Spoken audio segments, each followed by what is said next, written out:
actually go with that. So just do that. So there you go. Don't be shy.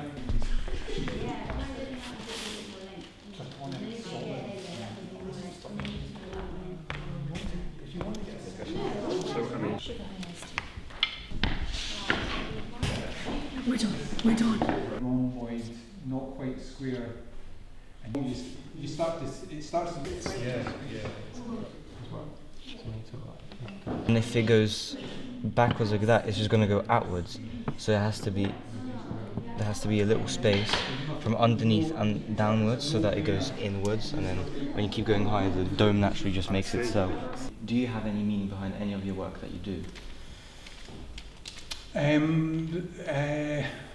Well, there's a meaning behind this process of building up and then collapsing down again.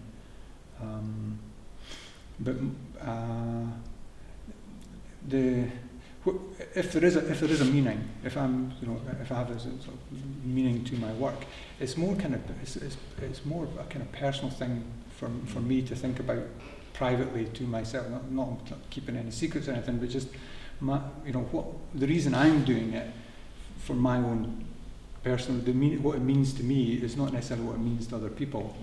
Obviously you're used to making these type of structures and being very precise, but how are you so patient with it?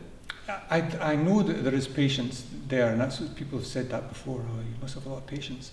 But it's more about trying to see the thing realised, It takes a lot of time, so there has to be an element of patience. But my kind of drive is to see what it looks like once the last stick's on. And then also I finished my job. When you've been building structures similar to these, has anyone knocked it down before it was finished? No, I've knocked accidentally, like once or twice, a long time ago, knocked down my own structure in the process of building. Nobody's knocked down the structure before it's finished. And this architecture student and his girlfriend, who was caught on security camera, he was standing in the gallery with his girlfriend, and he said, "Of course it's glued together, yank."